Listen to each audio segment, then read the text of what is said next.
যে সমস্ত গুণ এবং বৈশিষ্ট্য তরুণ আইনজীবীদেরকে আকৃষ্ট করে তার প্রত্যেকটি গুণ তার মধ্যে ছিল। আমি বিশেষভাবে উল্লেখ করতে চাই আমার মরহুম সিনিয়র আইন জগতের দিকপাল খন্দকার মাহবুবুদ্দিন আহমেদ সাহেব।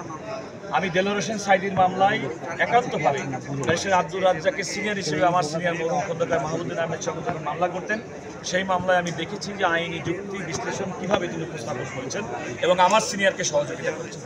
আজকে আমি মনে করি যে একজন আইনজীবী কিংবা একজন ব্যক্তি যে পরিণত বয়সে দেশ এবং জাতিকে তার সবচেয়ে বেশি কিছু দেওয়ার সময় থাকে, সুযোগ থাকে, সেই সময়টি তিনি বিগত ফ্যাসিবাদ আমলে নির্যাতনের কারণে এবং আমি বলতে পারি নিপীড়নের মুখে বাংলাদেশ ছাড়তে বাধ্য হয়েছেন। 2013 সাল থেকে 2024 সাল পর্যন্ত ব্যারিস্টার আব্দুর রাজ্জাক জীবনে এই পেশা এই দেশের কাছে দেওয়ার জন্য সবচেয়ে বড় সম্পদ তিনি ছিলেন। তার মেধা, তার বুদ্ধিদীপ্ততা, তার আইন পেশার প্রতি দক্ষতা, সমস্ত কিছু। কিন্তু দুর্ভাগ্যজনকভাবে তিনি সেই সময়টি এই দেশের জনগণের সেবা করার সুযোগ পাননি।